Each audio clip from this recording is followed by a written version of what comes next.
Barron Trump set the internet on fire with his photograph of Marine standing by aircraft.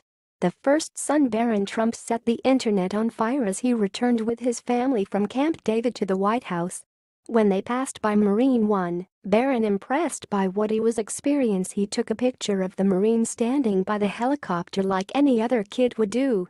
Immediately pictures of the event were out. Barron received a positive feedback from the public.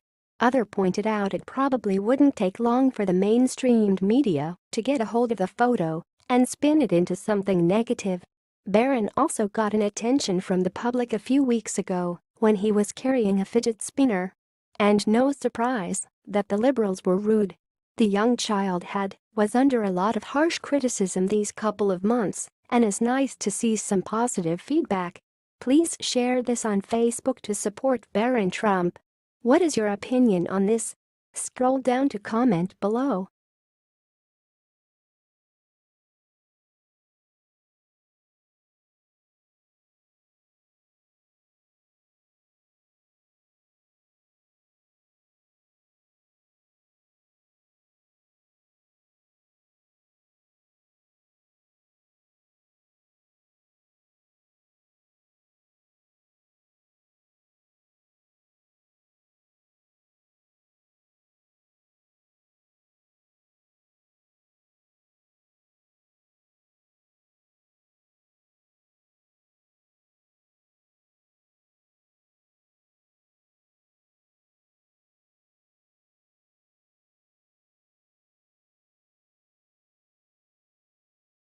Thanks for watching. Please subscribe 24 Hours channel. Goodbye and see you again.